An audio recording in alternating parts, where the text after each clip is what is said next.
Hi everyone! It's been a while, but finally Jackson's is back rolling out some watercolor related sales.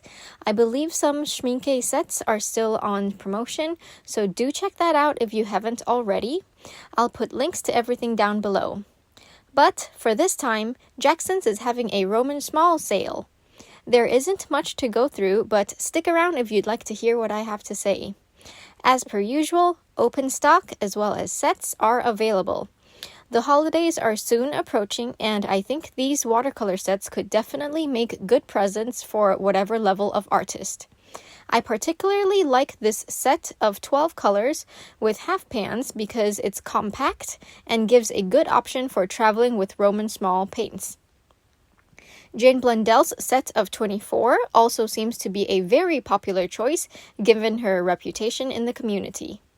So that's all for the sets. Now I'd like to go over some colors from their range for those of you interested in getting some colors open stock.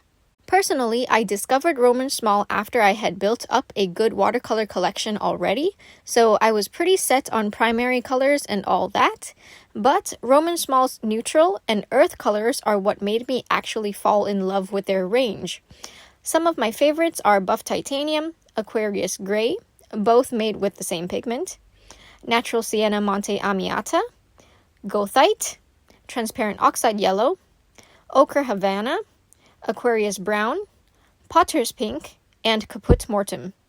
Some granulate more than others, but those that do granulate well. Moving to PR206, if you haven't seen my video on PR206 being discontinued, then I'll leave a link below. I'm not going to go into it that much, but I just wanted to let you know that Roman SZMAL's range does have PR206, and they call it quinacridone maroon. Some people aren't aware, so I thought I'd make you aware.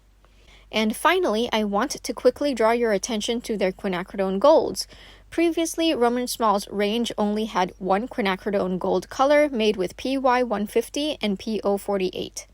However, they have released a quinacridone gold hue that is no longer made with PO48 but with PR102 instead. As most of us already know, PO48 has been said to be discontinued, and while Daniel Smith has made statements that they still have stock of it for many years to come, it seems like other companies may not have as large of a stash.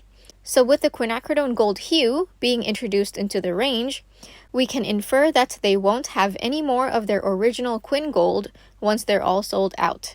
This also brings into question whether they'll continue to have their single pigment PO48 quinacridone burnt sienna available, and for how long. So as consumers, we could only guess what the circumstances may be. I won't advise one way or the other because I'm not in the paint manufacturing industry. I don't know those things. But as a consumer myself, personally, I wouldn't get the Quin Gold because I'm happy with my stash of Quin Golds from other brands. But I would consider getting myself a couple pans of the PO48 because, for one, I personally like the pigment, and secondly, I missed out on the PO49 craze, so I think stocking up on a couple pans of this couldn't hurt, especially when one pan will probably last me a couple years since I don't paint that often. Well, that's all I have to say for today. As always, I'm so thankful for those of you who use my affiliate links below. It's really been helpful towards maintaining this channel. Don't forget, if you'd like to get an extra 10% off on your first order as a new customer, just use any of my affiliate links below. The easiest way to do that is to shop as you normally would, then click on my link before checkout, and the discount should be applied automatically. Alright, thank you so much for watching everyone. Don't forget to drink lots of water and stay hydrated. Have a great weekend!